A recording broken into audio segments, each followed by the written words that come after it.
Have you ever noticed? Some people walk into a room and the entire atmosphere changes. Their body language is different. Their way of speaking is different. And their presence is such that people automatically listen to them. These people aren't superhumans. They're confident. But there's another category too. People who hide themselves, stay in the background, don't ask questions, don't give opinions. They fear. What will people think? Will they judge? Will they reject?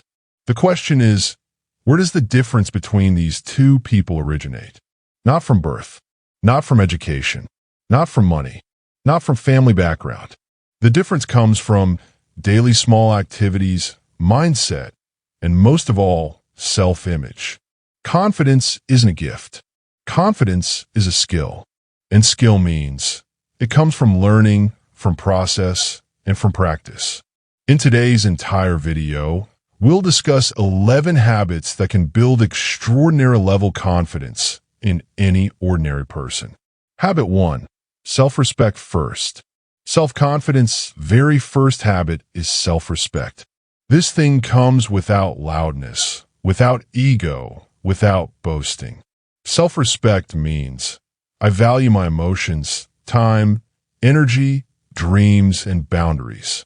The person who doesn't give value to themselves, the world never gives them value. Self-respect has 3 layers. Layer 1, personal boundaries. Boundary doesn't mean wall. Boundary means rules. Who can take your time? Who can spoil your mood? Who can speak to you disrespectfully? Who can manipulate you? Boundaries decide whether you take yourself seriously or not. Weak boundaries equals weak confidence. Strong boundaries equals strong confidence. Because boundaries have a psychological effect. When you protect yourself, the mind signals, I'm important. This is self-respect's first seed. Layer 2, self-choice. The second layer is making your own decisions. Decisions increase confidence. Indecision eats confidence. Making decisions in every small thing is like practice. What will you wear? What will you say? Where will you go? Who will you say yes to? Who will you say no to? Not asking for choice, taking choice. This habit grows confidence.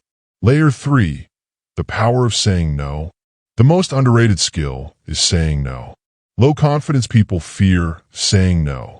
Why? Because there's validation dependency, fear of rejection, addiction to approval. High confidence people are selective. Their life is curated. Their energy is focused. Yes makes life messy. No makes life powerful. Every no you say to the world is a yes you say to yourself. When self-respect comes, self-belief is born. And from belief comes confidence. Confidence doesn't come from outside. It comes from inside. Habit 2. Build competence, not just confidence. Many people think confidence is something that comes just by showing it. Speak a bit louder, act a bit aggressive, and convince others you're strong. But real confidence isn't built that way. Real confidence's root is in competence. Competence means you have such skill, knowledge, and experience that keeps you grounded in any situation. If there's no skill inside and only confidence outside, that's like a hollow structure that falls in the first wind. Real confidence doesn't fly in the air, it stands on the ground. Competence is the process of mastery in any skill, step by step, with repetition, with feedback, and with the desire to improve. It doesn't come overnight, but when it comes, confidence naturally builds upon it. Habit 3. Use fear, don't escape it. The biggest illusion in life is that confident people don't feel fear. When the truth is, fear exists in every person. The only difference, some people run from fear, and some people use fear. Fear is a natural signal. It's the body's alarm system that tells you something important is ahead. Low confidence people take this signal as danger and step back. High confidence people understand. This very signal is growth's indication. Fear isn't a stop, it's a direction. Fear shows you exactly those things on whose other side your bigger version is hidden. So don't try to eliminate fear. Learn to understand it. Ever noticed? The task that scares you most gives you the most confidence after completion. Like fear of public speaking, fear of rejection, fear of taking risks, fear of judgment. These aren't confidence's opposites. These are confidence's gatekeepers. Without them, confidence's real value can't be understood. Escaping fear is easy. Avoid it, postpone it, ignore it, and convince yourself now isn't the right time. But every time you escape, the mind learns, I'm weak against fear. This negative learning makes confidence hollow from inside. Using fear means making it a compass. When the mind feels uncomfortable about a situation, that's exactly where your growth potential is highest. Fear can both shrink you and expand you. The choice is yours. Fear's energy is powerful. If channeled in the right direction, it becomes inspiration. This is why courageous people aren't fearless. They're people who take action with fear. Fear isn't a break for them, it's fuel. Real confidence isn't that you take steps without fear. Real confidence is that you take steps despite fear. When you face fear, new wiring forms in the brain. The mind learns, I can handle fear. This very self-assurance slowly transforms into confidence. Remember, fear grows when you run from it and shrinks when you face it. So don't avoid fear. Learn to grab it and move forward. That's where the confident person inside you is born. Habit 4. Upgrade your body language. Confidence doesn't just stay in the mind. It shows to the world through the body. Body language is the language that communicates your personality, emotions, and self-belief without words. Many people think confidence comes from inside out, which is true. But equally true is sometimes confidence also comes from outside in. There's a silent feedback loop between mind and body. If the mind is weak, posture slouches, eyes go down, voice becomes thin, movement gets hesitant. But if you deliberately straighten posture, keep shoulders open, steady your breathing, and bring calm firmness to voice, the mind slowly starts feeling stronger by interpreting these body signals. Body language's most subtle part is presence. Presence doesn't come from loudness, but from stillness. Confident people don't speak quickly. They give pauses, take space, and let their words hang in the air. Such body language is necessary not just to impress, but also to regulate your own nervous system. When your mind becomes calm, your words gain weight. Eye contact is its second signature. Avoiding eyes shows insecurity. Aggressive staring shows arrogance. Confident eye contact is warm and steady, like you're saying, I'm here and I'm not afraid of my own presence. Physicality is also confidence's base. Weak body often attracts weak mind because the body's energy is low. Exercise, stretching, deep breathing, and a bit of physical discipline gives the mind stability. That's why martial artists, fighters, and monks give equal importance to body and mind. Strong body language doesn't have arrogance. It has groundedness. People naturally respect someone who controls their body space and breathing. The world first sees you, then hears you, then believes you. That's why body language speaks even in silence. This very switch turns self-talk from insecurity into opportunity. Self-talk's third and rarest form is self-belief. Self-belief doesn't mean you're already capable. It means you can become capable. This very internal permission is confidence's foundation. People who have this belief, they try, they fall, they rise, they improve, and slowly give the mind evidence that, yes, I can do it. Evidence transforms self-talk. That's why self-talk isn't a game of imagination. It's a game of identity. In psychology, it's said, we become what we repeatedly tell ourselves. If a person nurtures a harsh critic inside, no motivational speech in the world can save them. And if a person creates a calm coach inside who says, "Come on, try. Let's see what happens. Don't look at anyone," then no rejection in the world can break them. This is confidence's seed, turning the voice inside the mind in your favor. Controlling self-talk isn't a path to power over others. It's the first step to power over yourself. Habit 6. Make decisions. Don't get stuck in options. A big illusion about confidence. People think a confident person never makes mistakes, when the truth is, a confident person doesn't fear making mistakes. They don't fear making decisions. When options increase in life, confusion also increases. And confusion always gives birth to insecurity. Options theoretically give freedom, but practically they can also give paralysis. Decision is that process where a person says to themselves, "I'm taking this direction and its responsibility is mine." Responsibility increases confidence because responsibility builds self-trust. Without self-trust, confidence is hollow and remains dependent on others' opinions. Making decisions is also confidence's test. When you decide, the mind comes into active mode. It analyzes, weighs risks, thinks outcomes, and most importantly, prepares for action. Decision's opposite isn't always confusion.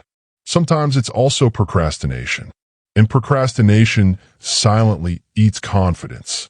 Because every time you postpone an action, the mind registers, "I can't handle this situation." On the other hand, when you make even a small decision, even if it's not perfect, the mind registers, "I can handle it."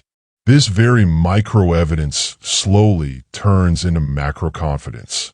Overthinking is decision's enemy. Overthinking's root is in fear. Fear of failure, fear of judgment, fear of wrong choice, fear of regret. But the funny thing, indecision's regret is often bigger than wrong decision's regret. Wrong decisions create qualifications, but no decisions always create regret. Success rarely comes from perfection, but always from progression. Confident people don't look for perfect choices. They choose workable choices and then make them perfect.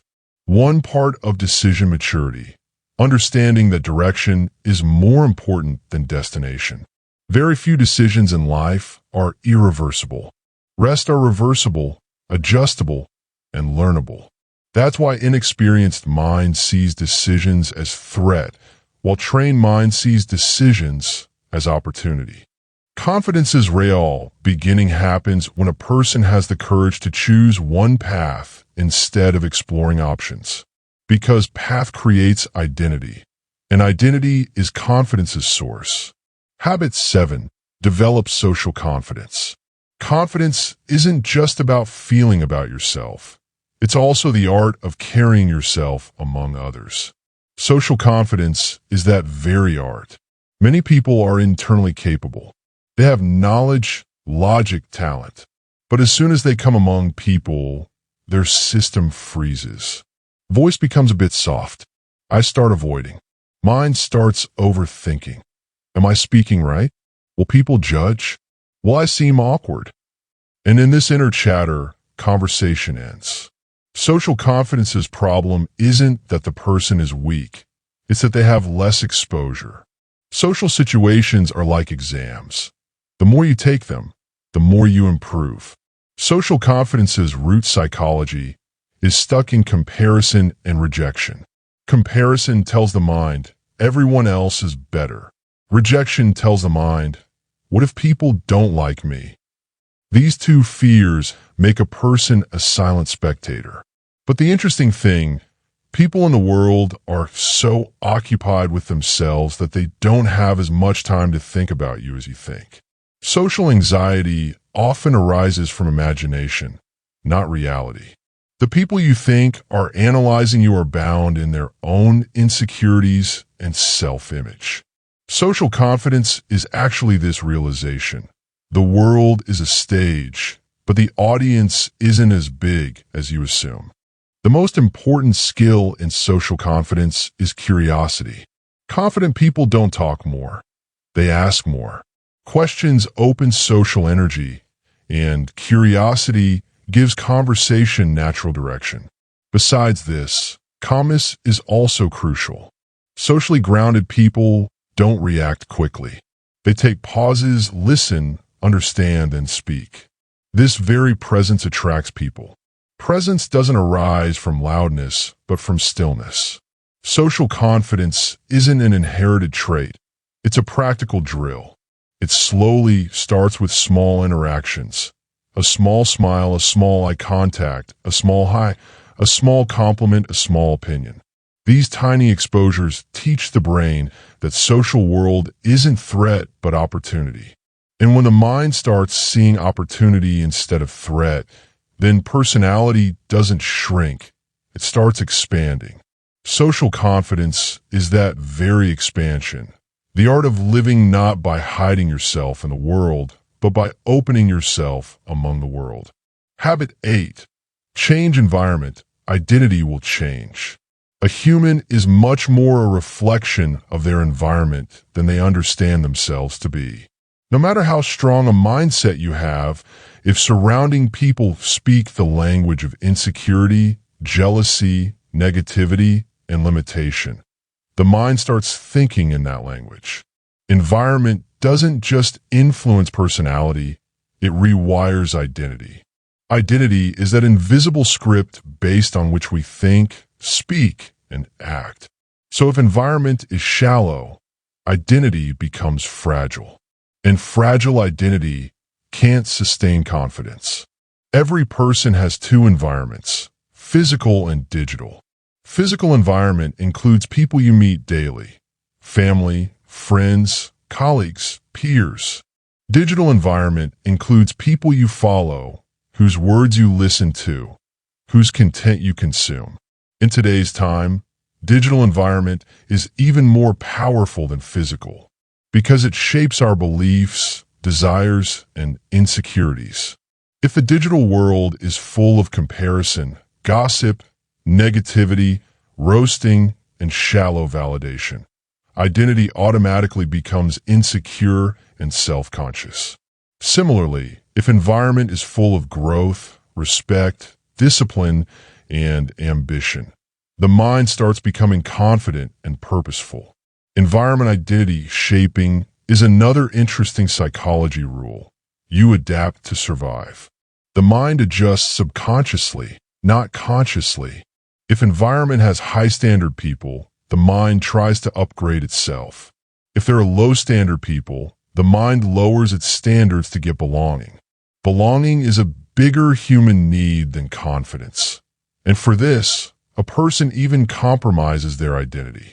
This is why wrong environment silently eats confidence, while right environment effortlessly amplifies confidence. Environment change doesn't start with dramatic decisions, but with small shifts. One toxic friend less, one growth-minded person more. One superficial content less, one deep content more. One comparison less, one curiosity more. Identity evolves through these small shifts.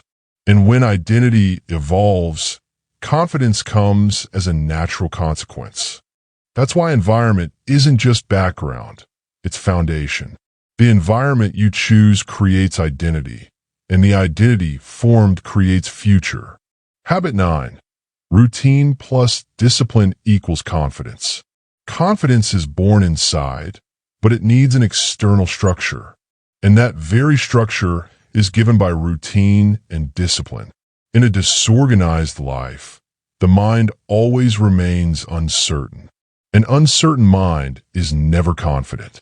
When things are random, when to wake up, when to work, when to learn, when to rest, the mind absorbs external chaos, and chaos turns into insecurity. Routine gives that chaos shape. Discipline gives that shape stability, and stability gives the mind assurance. I can handle my life. This very assurance is confidence's first version, self-trust. The interesting thing, discipline builds confidence not directly, but indirectly. Every time you complete a small commitment, whether workout, study, project, or any new skill, the mind registers. I said I would, and I did. This micro-trust slowly turns into macro-belief. Without self-trust, self-confidence can't even exist. No motivational speech in the world can give you confidence if the mind doesn't trust itself. Similarly, routine creates consistency. Consistency creates mastery. And mastery is confidence's most solid foundation. People think discipline is restriction, when actually discipline is freedom.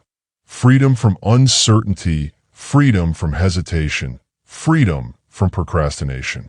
When a person stops postponing and starts doing, that's when identity shifts. Identity shift makes confidence long-term. Confidence without routine and discipline is temporary, loud in public and fragile in private. But disciplined confidence is silent, deep, and durable.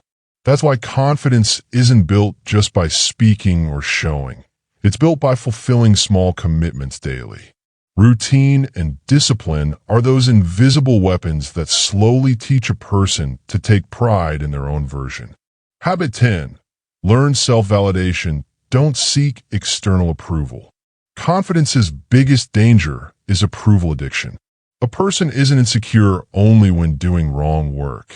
They're also insecure when doing right work but waiting for others' praise and permission. Approval always comes from the external world, from people's eyes, their opinions, their compliments. But the problem, people's eyes change, opinions change, and their compliments come and go like seasons. If your identity depends on such unstable sources, confidence can never be stable. Self-validation doesn't mean become egoistic or ignore others' opinions. It means you can acknowledge your own effort, progress, values, and identity. The person who can say inside after every task, I did well. They don't wait for approval. And paradoxically, that very person also gets more respect. Because self-validated people don't chase other things. They're grounded, and grounded people always attract. Approval seekers chase. Confident people magnetize. External approval's second side effect. It gives birth to comparison. As soon as validation is set outside, the mind automatically starts measuring others. Are they better than me or less? Comparison is insecurity's fuel. Self-validation reduces insecurity because validation is set inside, in identity, in effort, and in growth. Growth-based validation is based on evolution, not ego. Self-validation is maturity's sign. A child cries for validation. An adult performs for validation. And the wise give validation to themselves. This shift gives identity autonomy and inner sovereignty. When a person validates themselves, they don't need world approval, only feedback. Feedback is good for growth, but changing identity isn't a game of imagination. It's a game of evidence and repetition. When you repeat a new behavior again and again, the mind converts that behavior into identity. Like if someone makes disciplined choices daily, a bit of workout, a bit of learning, a bit of execution. After a few months, the mind says, I am a disciplined person. This very small shift dramatically changes results. Because behavior works for goals. Identity sets standards, and standards define results. Identity's another aspect is belonging. The human mind survives by connecting to a tribe. That's why identity often adjusts according to the tribe where you want to belong. If the tribe is insecure, identity shrinks. If the tribe is growth-oriented, identity expands.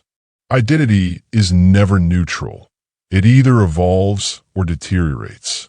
Confident people design identity intentionally. Insecure people inherit identity accidentally. One moment is very important in identity shift. When a person gives permission to their future self that they can become bigger than their present self.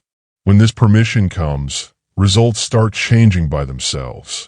This is why people whose identity is movement-based, I am becoming, outperform those whose identity is static, I am this and that. Confidence comes not from static self-definition, but from evolving self-definition. Finally, identity is a declaration more than a statement. Who am I in the process of becoming? The answer to this question shows in behavior, habits, decisions, and standards.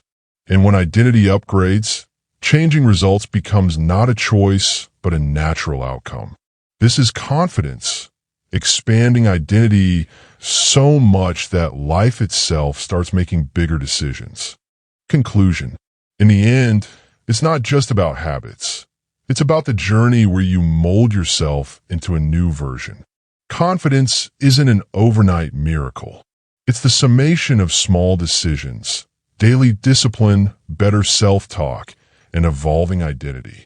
When you learn to use fear, curate your environment, and shift validation inside, your internal system starts rewriting. Confidence becomes not a behavior, but a state of being. In reaching that state, a person commits not to the world, but to themselves. This is the real victory. Now it's your turn. Don't just listen to these habits. Bring them into practice. Take small steps, but take them daily. Slowly upgrade your identity. For the next 30 days, keep just one commitment. Today, I'll become a bit better than my yesterday. If you're ready, activate that confident version inside you from today. Start the journey. The future is waiting for you.